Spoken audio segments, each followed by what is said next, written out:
Want to welcome all of our listeners to episode 4 of Foundations to Fortune podcast. Today, I apologize a little bit for my voice. These allergies are kicking my butt, so apologize for that. But welcome everybody out, and we have an awesome guest today for the podcast, Justyn Melendez, and I thought about reading your bio, but I've changed my mind on that. So, because I want to just dive right into material, and okay. The listeners kind of understand the premise of the Foundation to Fortune, which is everybody's origin story, right?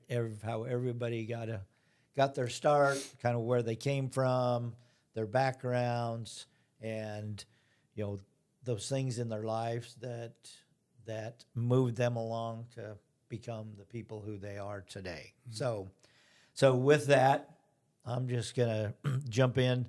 But you know what? Actually, before I start, just kind of introduce yourself to the audience real quick, Justyn. I appreciate the opportunity. And Brian, thank you for having me on your podcast. It's a pleasure. You mentioned my name. I am Justyn Melendez. Lived in Nashville, Tennessee for 2 years now with my fiance and 2 beautiful daughters. Kind of wanted a new scenery, change of dynamic in my life. 2020 was a big year for me, so I'm here now. But I'm looking forward to diving into, like you mentioned, where I come from, why I'm here, and why I do what I do. Okay, so excellent. So let's dive right in, which is, I know very little about your upbringing, so this is going to be fun. I know you were born in New York City, in the Bronx. In the Bronx. Is that correct? That is correct. Okay. So that then in itself has got to be a little exciting. But, and if I remember correctly from chatting with you, so your mom had you at a very young age. Yes. So 15? 15. Okay. 15 years old. Yeah. So you lived with your grandparents.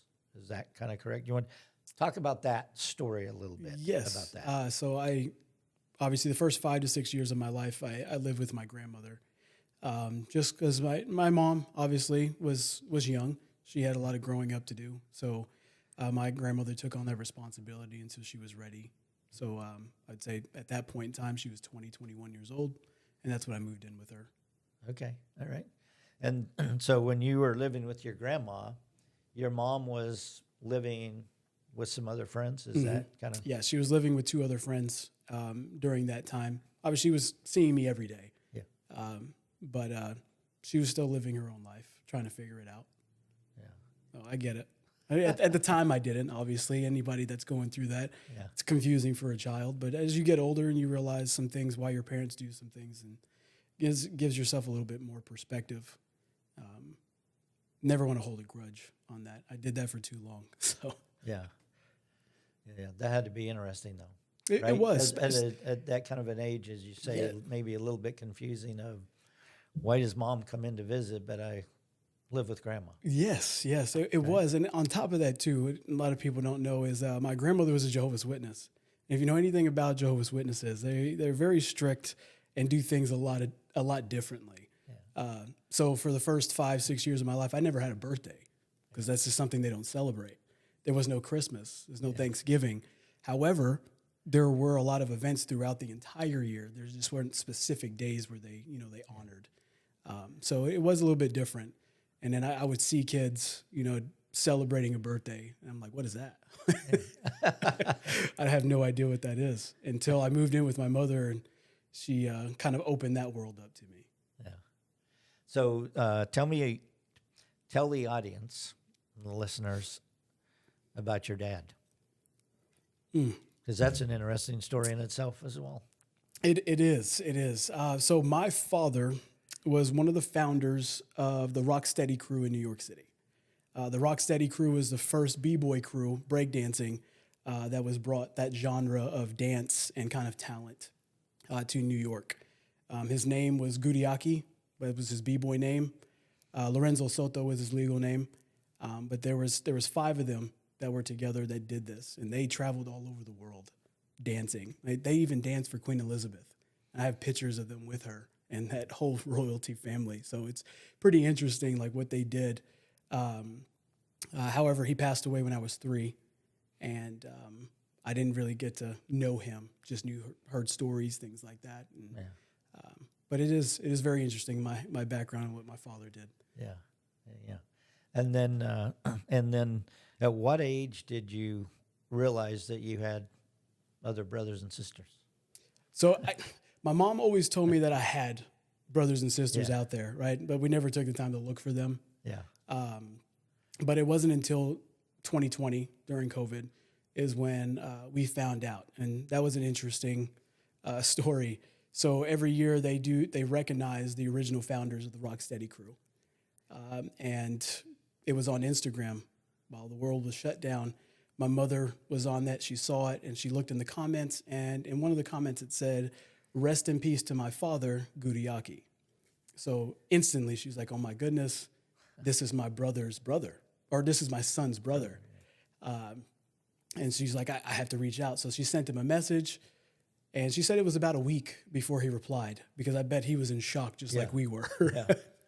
And but when he did reply, we spoke. And at first, I'm 31 years old, and I'm like, I've lived this long without knowing them. Do I really want to know them? Do I want to open that door? Because what if we're completely different? What if this is more of a headache than it is a positive thing? But I took some time and was like, you know what? My gut told me to give it a shot. Let's get to know them. Yeah. Come to find out, I have 2 brothers and 2 other sisters.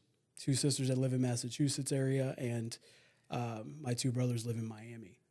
I haven't met my sisters yet in person. Spoke to them on FaceTime and over the phone. But my brothers, when we were able to in 2021 see each other, we did, and it was like we never missed a beat. So it's interesting. Yeah, and my younger brother is named Justyn. Out of all things, No but he way. spells it with a Y or with an I, and I spell mine with a Y. So that's how you can tell us apart. Yeah. And your mom spelled your name that way because of? Because she didn't want my name to sound like a sentence, just in. Yeah. So the Y was a differentiator right there. So Interesting. And that your younger brother, stepbrother, I guess, is a Justyn as well. So, he is a Justyn as well. Yeah. So at what age did you then move from New York? I And moved. Tell us where you went and why. We moved when I was 11. Yes, 11 years old. I had a cousin here. My mom had a cousin, and he just told us to come and visit. He used to live in New York too. Yeah. And we lived together for a short period of time. But whenever he moved to Paducah, Kentucky, my mom and me come and visit. She loved it, and because she loved it so much, she decided to never go back to New York. And when I say that, I mean we left everything in New York. We never went back to get any of it. We started over. And even back then, again, being young, I'm like, I don't know what's going on, but I'm having fun. I'm sure my mom has this figured out. But I never understood at the time that there was some legal issues happening in New York. My father passed away 3. He was taken from us. Obviously, he was in a different world, and there was just some bad people that were looking for all of us. Let's say that. So she got me away from there. Yeah. She wasn't going to tell me that as a kid, but older, finding that out, that was the reason why we never went back. Yeah. But we've been to New York since. But So having your mom be 15 and you young, so you basically, you and your mom grew up together almost. We did. If you want to look at it in that we way, absolutely did. I would say that. Yes. Yeah. So you came to Paducah, and then that's where you spent your growing up years, right there, Paducah, right around the Paducah area. Right around there. We're just a bridge over called Livingston County. Very small county, not diverse at all. So I would say You stood out a little? I stood out a lot. Let's say that. But it's a beautiful thing because for a county like that, who never been introduced to a person like myself, being from a bigger city and kind of bringing some culture to them, I changed a lot of perspectives. During that time, earned a lot of respect. I'm gonna say at the beginning it was rough, it was tough, but after a while, people started to get used to me and realize that I'm not so bad and I'm not different. Like they thought we were. So, it was interesting. So, understand you were quite the hoop player in high school, huh?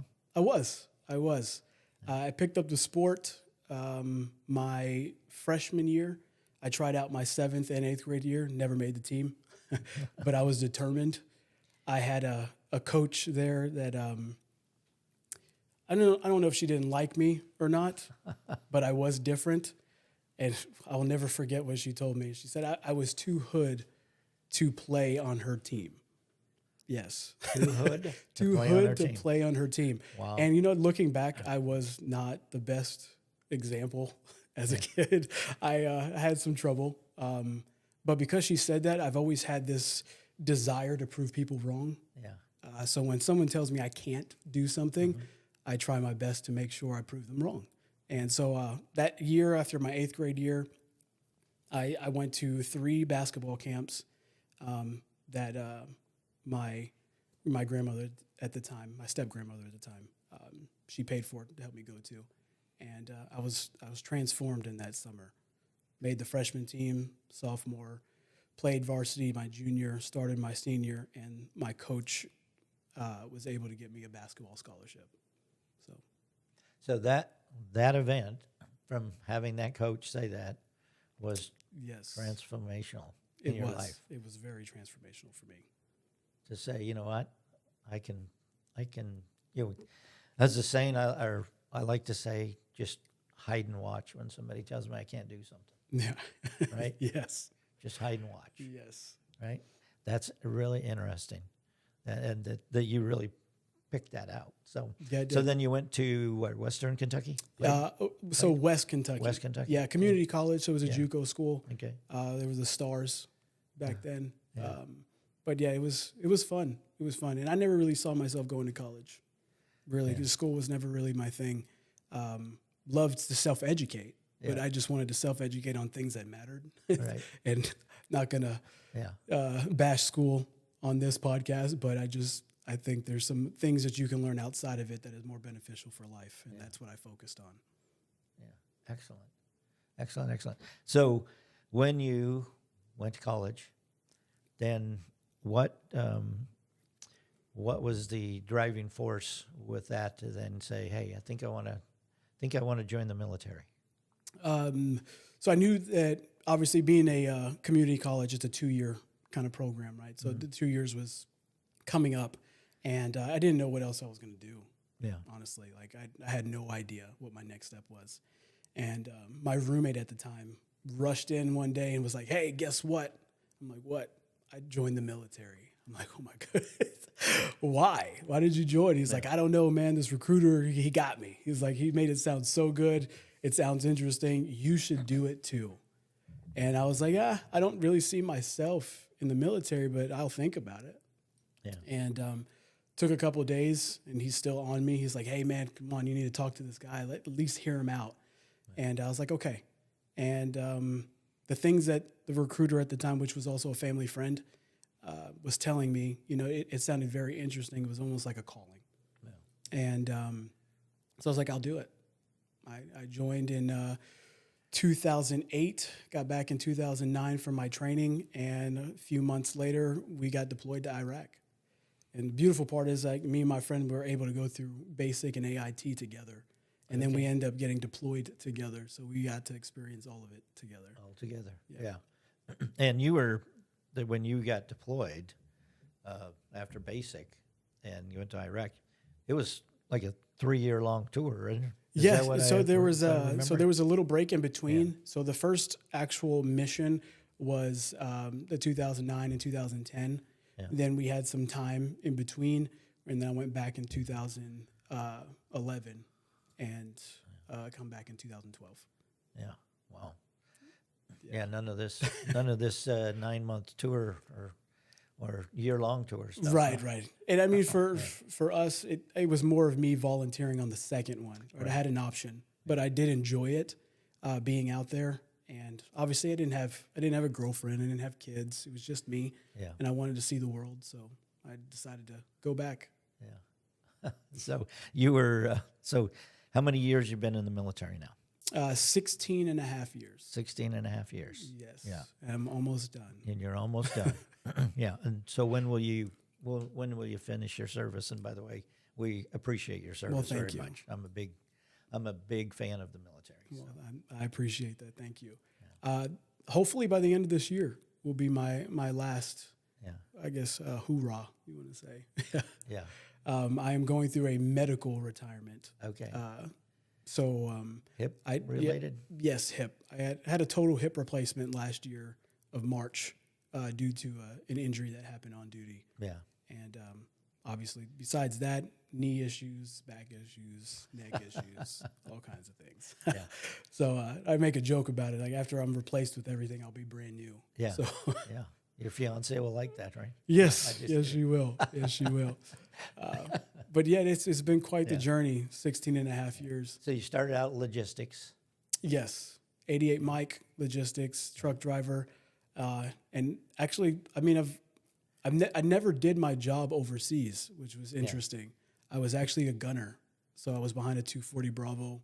We did a lot of, say, convoy security, exterior presence patrols, things like that. So it was an adrenaline boost for me. So then you went from that to infantry, right? Yes, I reclassed going into my second tour Yeah. on that. Just there was some extra duty and opportunities that we were able to do during that deployment. So I always liked being behind the gun. So I just wanted that extra training. Yeah. So where have you been deployed?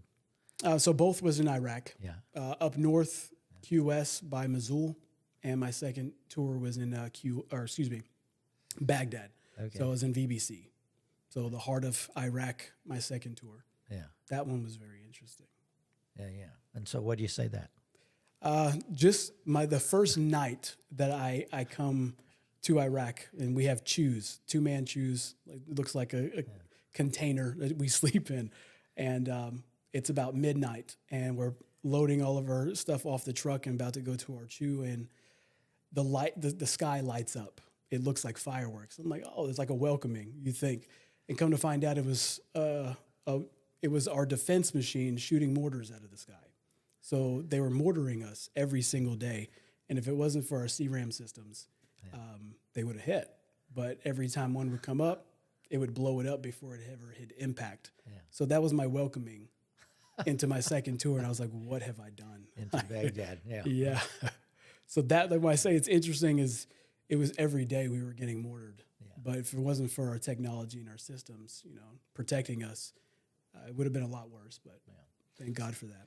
So you're at Fort Campbell now, right? So my unit is so the unit I was with, so 2113th, 2112th, and 2123rd, all kind of trained with 101st sometimes. Okay. Different exercises, things like that. We get pulled for different missions with bigger, say, bases like that. So being in a Guard Reserve status, we're more state specific. Okay. However, we get pulled for the federal side and other things. Yeah. Okay. All right. Interesting. So fascinating. Yeah. That is. So you'll be excited to finally, I should say, maybe not finally, but to be done. out of done. Retired. I think I've done enough. Yeah. I just it's changed a lot too since I've been in. Yeah. And I don't know. Obviously I'll always have a passion for the military. I'll always have a soft spot for it. It's just I think now I've outgrown it in a sense where it's not the priority it used to be for me. So I believe that God's timing is never wrong, and that's why it's happening now. Yeah. But it definitely changed my life forever. Yeah. It definitely made me the person I am today and gave me some really cool skill sets that I could use on my civilian side. Probably some discipline, Yes, most structure. definitely. Structure, everything I needed. Yeah. So, and we'll get into kind of what you're doing now here in just a second. But with this, with your military experience and service, so tell us, you have basically started a program because you've seen a lot of soldiers who have committed suicide Yes. after service and in service after service. So tell us about what you've started. Yes, so it's called the BPV approach. And what that stands for is belief or believing in something, purpose, and value. So I believe that if you can find something to believe in, you can create your purpose around it, which then will create your self-value. I believe that the majority of people, I wouldn't say all of them, that deal with depression is of not feeling valued anymore. And I think it links back to a belief. When you don't believe in something, you can't create values and your morals and ethics around anything. So kind of a backwards approach of how do we get to the value part? Well, we need to start at the beginning. Yeah. What do you believe in? Yeah. So this is a program you've started, Yes. right? Yeah, When and it's did been you- a when handful did you of start it? soldiers. I started it in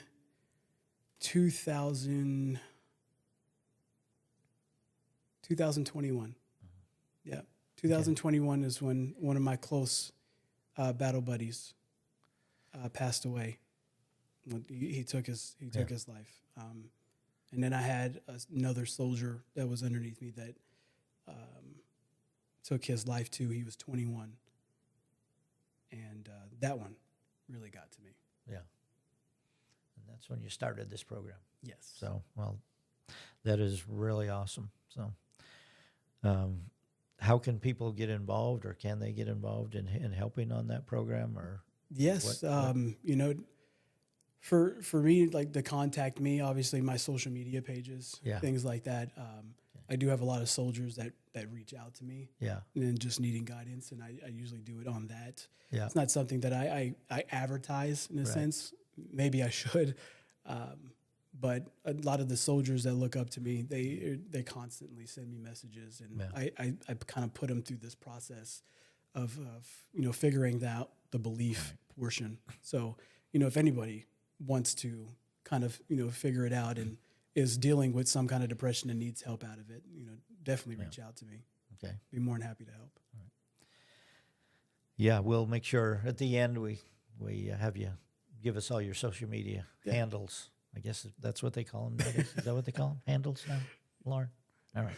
I'm learning the lingo, see? So it's kind of scary if I figure out what I'm doing now. But so right now, you basically also, I think, call yourself a financial architect, Yes. right? Yes. So, let's see. You're basically the founder of NextGen Legacy Group, NextGen Legacy Holdings, also Intentional Wealth Academy, Intentional Wealth Mastermind. Mm-hmm. You only have a couple of things going on there. Yeah. Yeah. And so you say a lot of things in your life kind of changed in 2020. Is that when some of this happened, or was this where you kind of became the financial architect, or how did that kind of transformation happen in your life? Yeah. So 2020, obviously, that's when the light bulb turned on. Yeah. I started being an entrepreneur 10 years ago. Got into insurance. Yeah. Aflac, right there. Everybody knows the duck. But then I started expanding out to other things like health insurance, dental vision, group life, stuff like that. Yeah. And obviously during that time when COVID was going on, we weren't selling, right? We were just more doing customer service and checking up on clients and things like that. So there was no more money being made. So I had savings, and I had to figure out, well, if the world's going to be shut down for God knows how long, I need to make my money work for me. Well, how do I do that? So the first book I was ever, given to read to kind of get me on this journey was Rich Dad Poor Dad.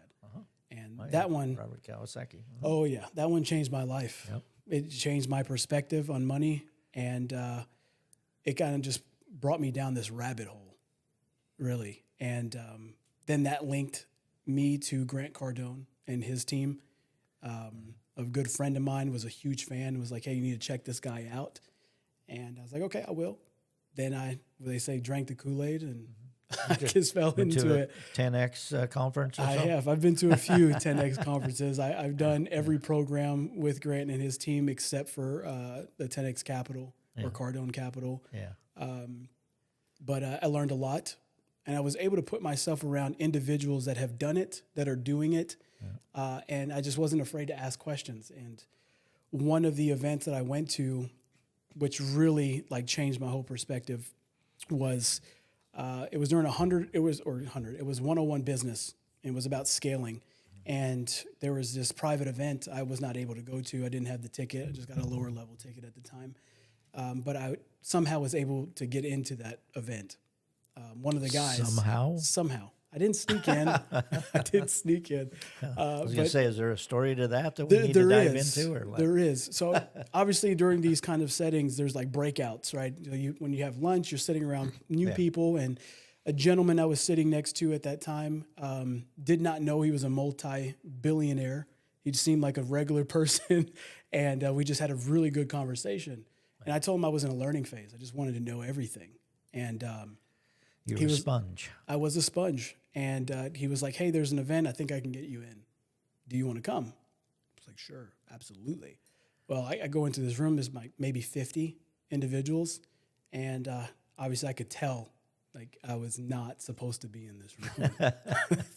But I took the opportunity. Like I took advantage of it. Yeah. And I asked as many questions as I could. And I just wanted to know, like, what are you doing with your money that is so different from the rest of us? Yeah. And the things that I found out was just alarming.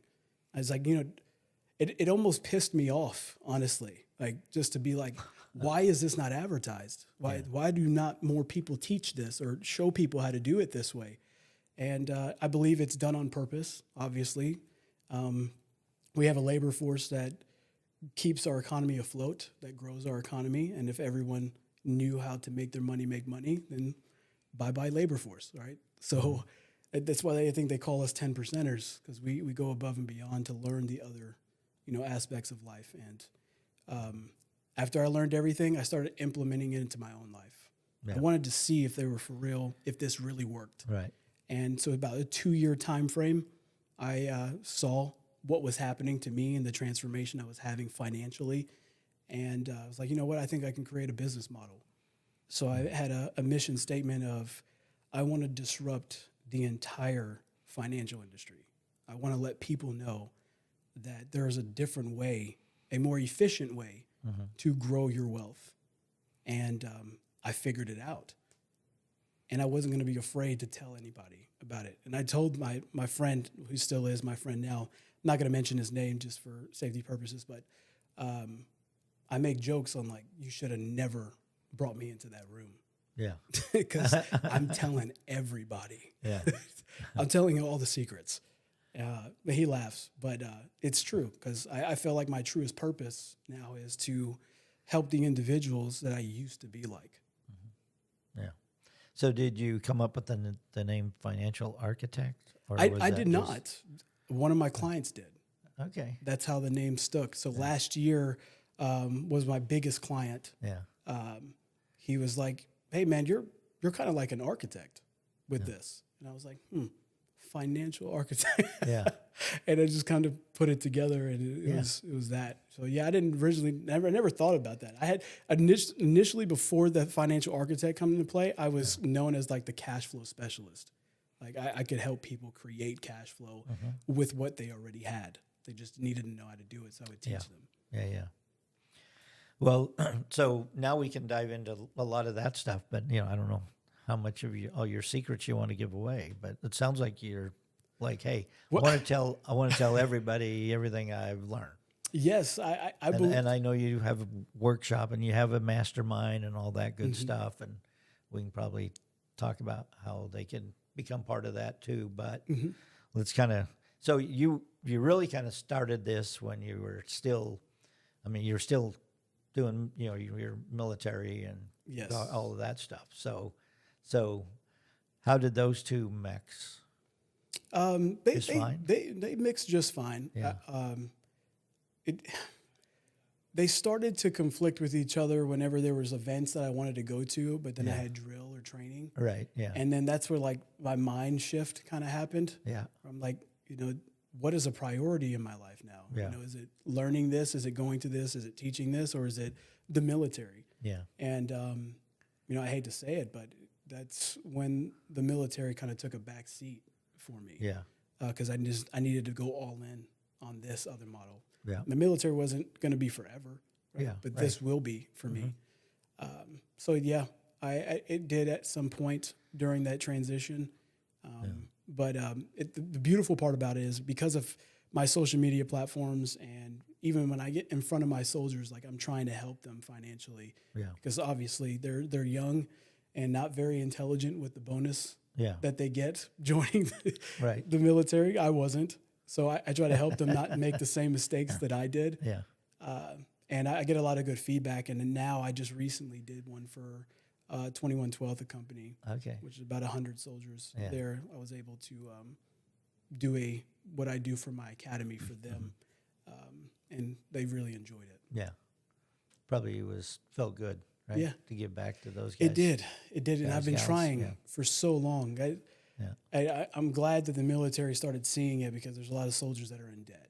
Yeah. And so they asked me, like, because of my expertise and what I do, like, would I be willing to teach it? Yeah. Absolutely. I've been waiting for them to ask me this for years. Yeah. Yeah. So kind of talk about, you know, some of the mind shifts, because I know some of the stuff you do believe in, teach is not, you know, like a lot of the traditional of, okay, take your money, put it all in the market, all of those kind of things. That's not necessarily you. No, not me at all. At all, right? At all. Yeah. No. Yeah. Yeah, they're, and I'm going to go ahead and say that I'm pretty sure that your individuals that you surround yourself with and your clients, probably yourself, are been playing this game for a while too, right? Yeah. So, I mean, your audience probably knows a lot of what I'm going to talk about. My audience is just getting to know about it. And I just found, like, you know, such things as the stock market. Yes, if you're a day trader, you're doing things like you understand moving averages. It makes sense to invest because you know what you're doing on that case. But to think about long-term investing and I'm going to put my money here in an IRA or a 401k and I'm going to wait until I'm 60 years old and hope that money is going to be there like my financial advisor said it would be. I feel like there's too much gamble. There's not enough control over that. And if it's your life, it's your finances, like why would you not want more control over your wealth and how it's being built? Yeah, nobody cares more about their money than that person. Right. And I mean, well, it should be that way, right. But it's alarming to know that people rather just hand it off. And then, you know, then they'll complain at the end when they realize they can't retire when they're supposed to because they have to continue working because either a market crash happened, you know, 5 years into their retirement time, and now they got to go back to work or they have to extend the amount of years that they have to work. So I think there's too many variables to think about. And there's just other efficient ways to grow your wealth where you have more control. Yeah. So what are some of your strong beliefs of that somebody should do financially with their money that's not stock market related?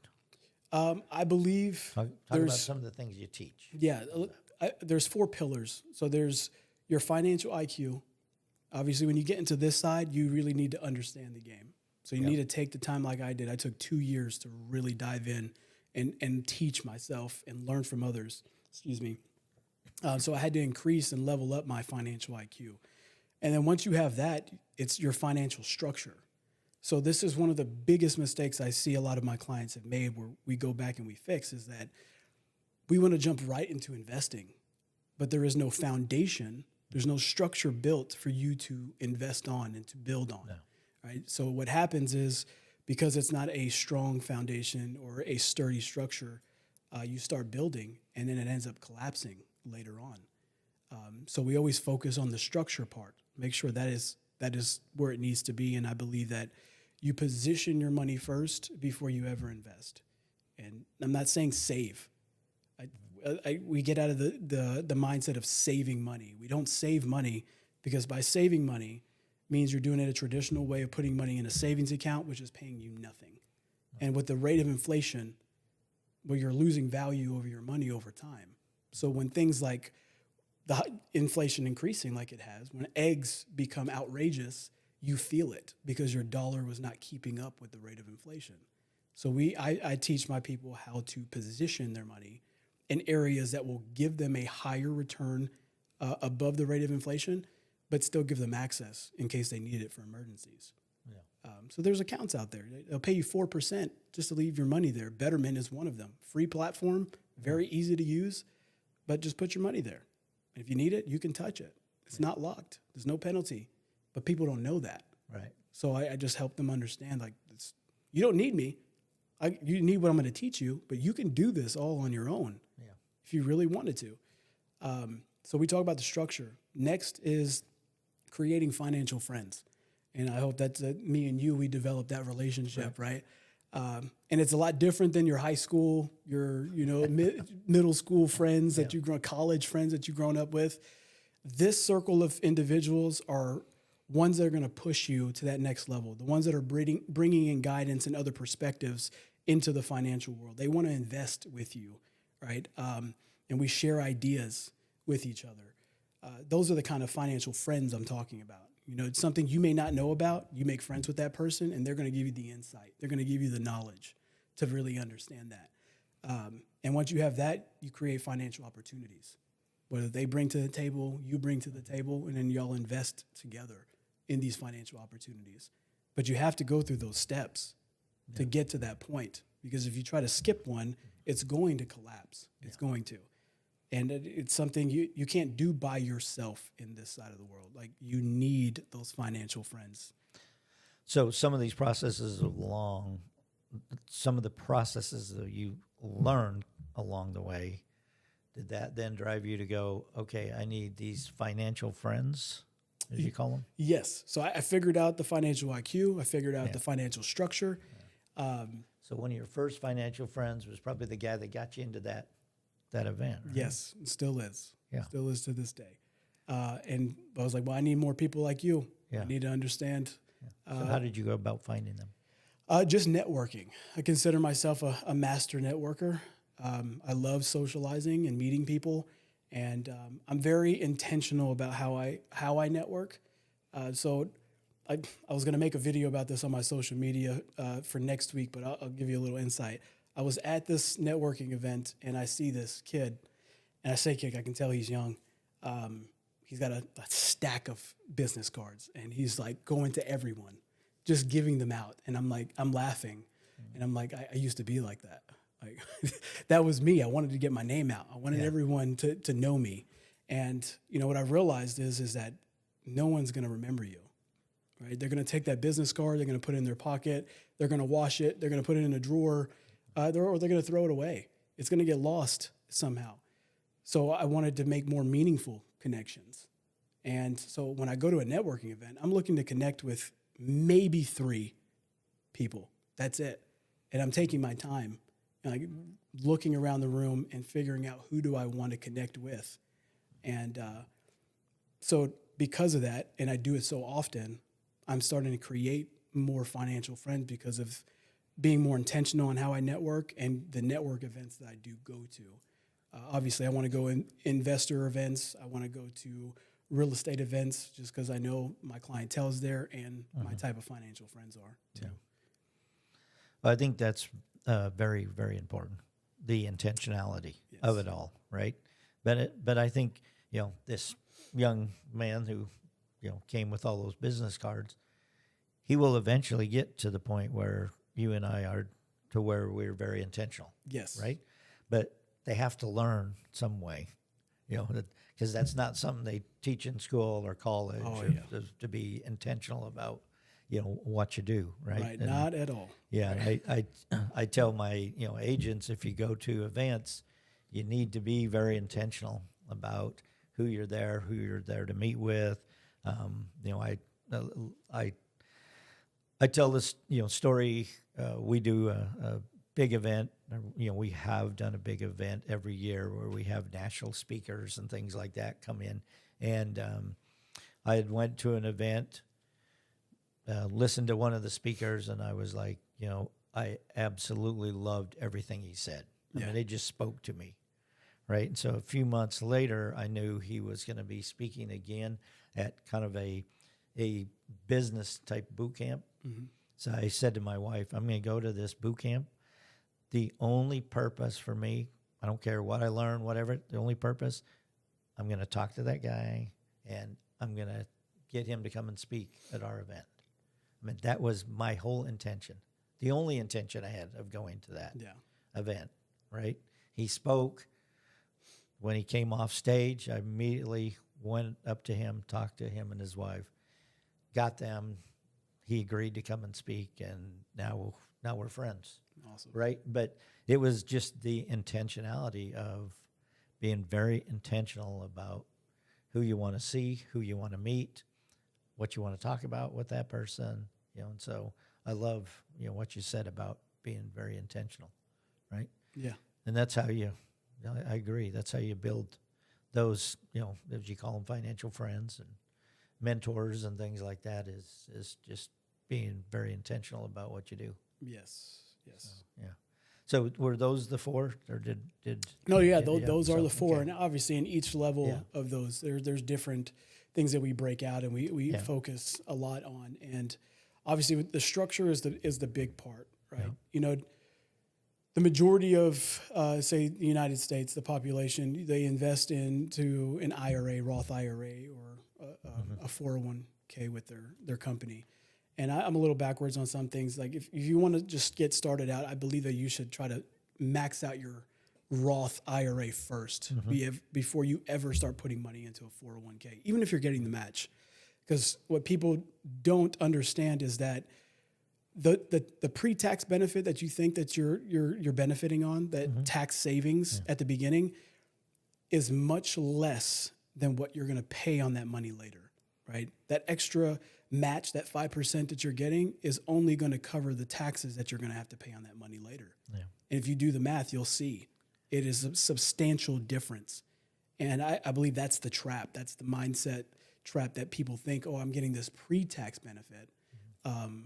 But in all reality, you're going to pay more taxes later because that money is now bigger, larger, which then increases you and your tax bracket. And we don't know where taxes are going to go in the next 15, 20, 25 years, but we do know they're going to increase, right?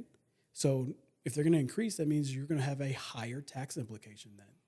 So there's other things that you can get into, such as a Roth IRA first, self-directed accounts, such as a self-directed Roth IRA or self-directed solo Roth 401k, that give you a lot more flexibility on what you can invest in. I'm heavily invested into real estate, non-tangible, more just capital, private equity, business acquisitions.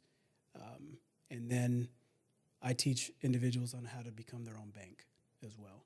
So using the infinite banking concept with whole life insurance, which is an optimally funded high cash value policy where we can dump money into and borrow against it the very next day, right? That is, I think that one itself is the game changer. However, it is the hardest to show or influence or convince someone that this is so beneficial for you if you just do it right.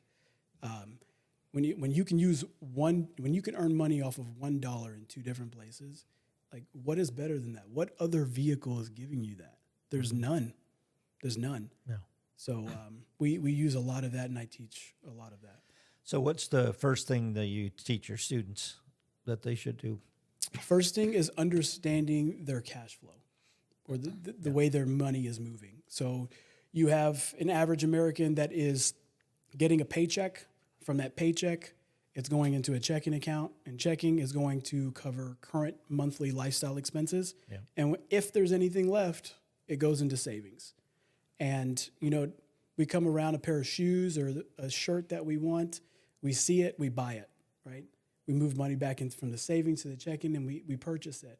And we get stuck in this loop, right? And what we call, when you're in that loop, is called unconscious spending. You don't realize it.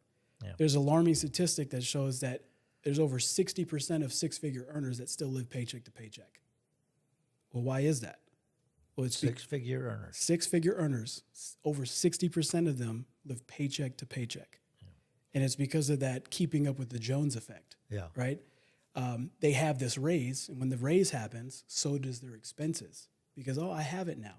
But if we can be more conscious and more intentional on, you have this raise, let's make it more purposeful and invest it, where now you can use the invested money and the returns to buy what you want.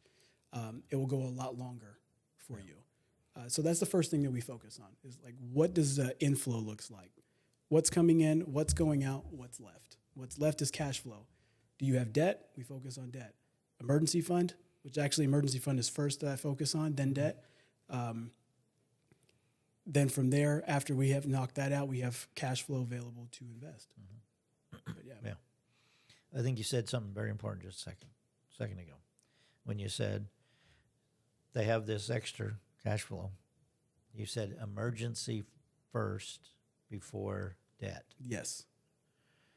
It's probably backwards in most people's mind. It absolutely is. Absolutely is. So I love statistics. So we're looking at the 70% of Americans are emotional decision makers. All of us think emotionally first, but only 30% of us tap into a tactical side, which the logical side, right? The other 70% stay emotional. And when money, anything talking about money, it's one of the most fearful conversations to have. It is the number one stressor in people's lives. Yeah. It's the number one reason why people get divorced or relationships, friendships end is because of money. So it has this bad image, right? Yeah. So any kind of hardship that comes around money, we have an emotional reaction to. I want to relieve this stress as quickly as possible. So what happens is we start focusing on knocking off debt first, right? And we knock off debt, but guess what? Life happens again. And when life happens again, because you never created a safety net, your emergency fund, you're back where you started. So if we can build your emergency fund first and then tackle debt, if life happens, you're okay. You're not starting at the beginning again. You're ahead of the game, and we can get out of this a lot faster. So, that's why I focus on emergency fund first. Yep. Good strategies right there, right? So we have about 10 minutes left. Okay. So what things would you really like to leave with the listeners? So it doesn't have to be one-liners. We can dive into something. Yeah. But, or they're, especially with, what you teach as far as financially. What are some of the big lessons that you want to have the listeners learn or understand? I'd like everybody to know that this is a process, right? It's a step-by-step process that's going to take some time to get to this side of building wealth. It's not going to happen overnight, and I don't expect my clients to be masters at all of it at the beginning. I tell them to take one thing, focus on it, master it, then we move to the next. And if you can do that, eventually you're going to get to that point. And once you get to that point, that's when things start to accelerate, right? We just have a little process here at the beginning that takes a little bit more time. But once everything's set in stone, structure's built, friends are made, and opportunities are given, like we can blow up from there. And it's all about moving the money as fast as we can. Yeah. We look at the original origin or meaning of currency. Current means to move. Curren, the Latin word, means to move fastly, right? And that's the word that they created money around. So it should tell us that we should be moving our money and not keeping it stagnant and stationary. So just understand that that's what's going to happen once you get to that point. And there's so many different ways to build wealth. Don't get overwhelmed, right? Just focus on one thing that you think will benefit your life right now and try it, right? sometimes it's trial by error, but if you can surround yourself with the right people who have done it and can show you how to do it the right way, then, you don't have to worry about those hardships coming, or their setbacks. But you got to try it. So you have your academy and your mastermind. Yes. So tell us about those two and how people can get involved in either one of those. And as you start working with them, do they need to reach a certain time frame with you, level, anything like that, to be part of your academy or the mastermind, or talk to us about that? So the academy is creating the structure, right, your foundation. So that's more of individuals that are not quite ready to invest. They're not ready for that mastermind piece. Maybe beginners. Beginners, yes. Trying to learn about financial literacy or something. Right. Yeah. So what I wanted to do too was just to make sure I wasn't leaving anyone behind. I wanted to create a course that helped those individuals get to that point, right?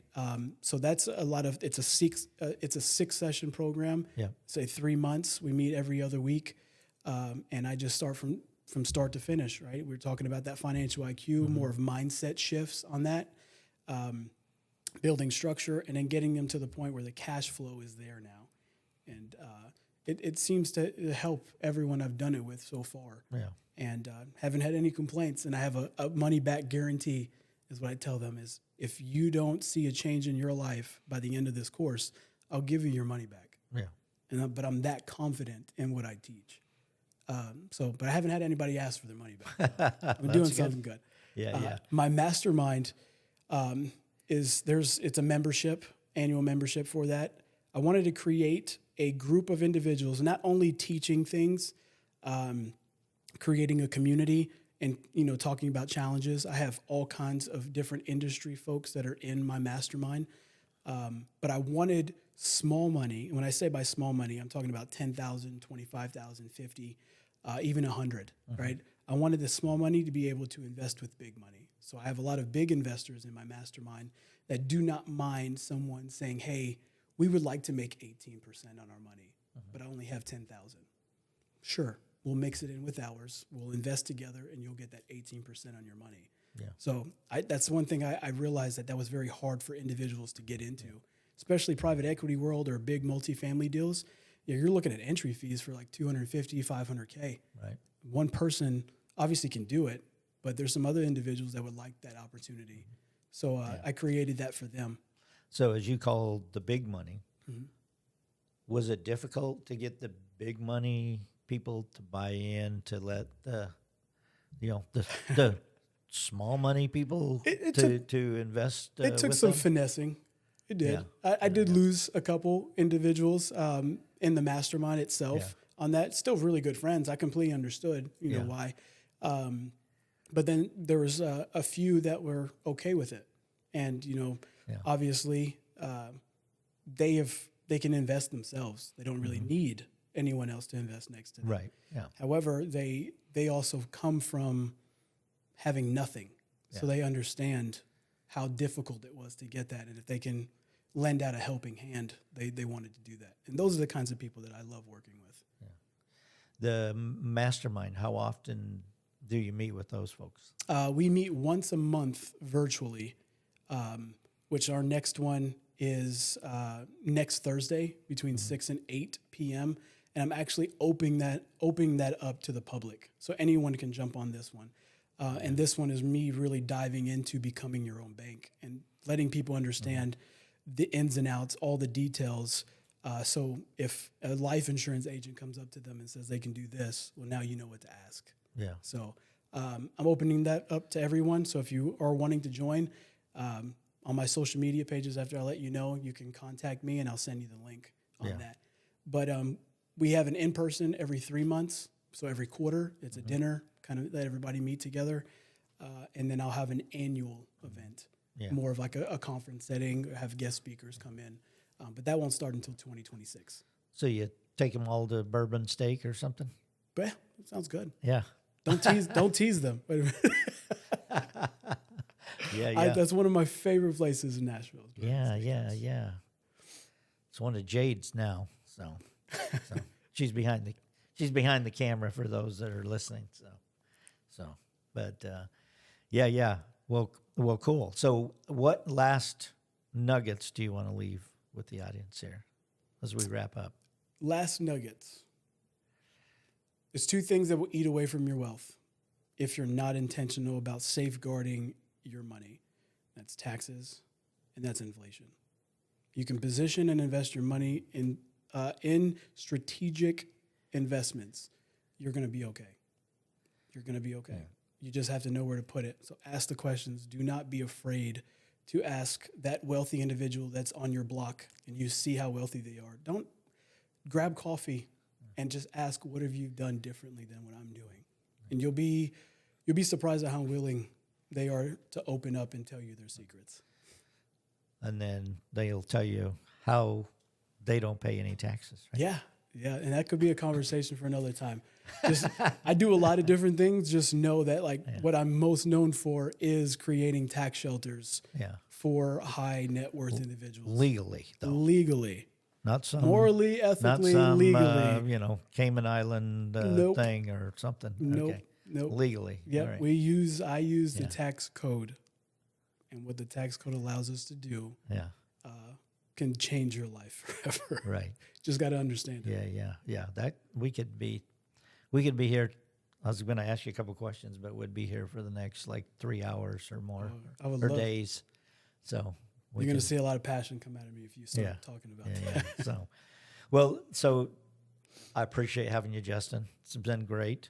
And learning about kind of your growing up and kind of things that maybe, got you driven to do what you're doing. Well, I thank right? you. Having your thank you for coach having me. saying, you're too hood to be. That's an eye opener. Yeah, it is. Yeah. So, but it is. Just and then how really 2020 kind of flipped the switch for you in a lot of ways. So leave with everybody your handles, how they can get a hold of your social media handles. Yes, so I'm on LinkedIn. I'm on Instagram and Facebook and TikTok. For LinkedIn, Instagram, and Facebook, just look me up, Justyn Melendez, and it's Justyn. And then as for my TikTok, it's called Intentional Wealth. Okay. So you look up Intentional Wealth, you'll see a stack of money with a little light bulb for my logo, and that's me. That's you.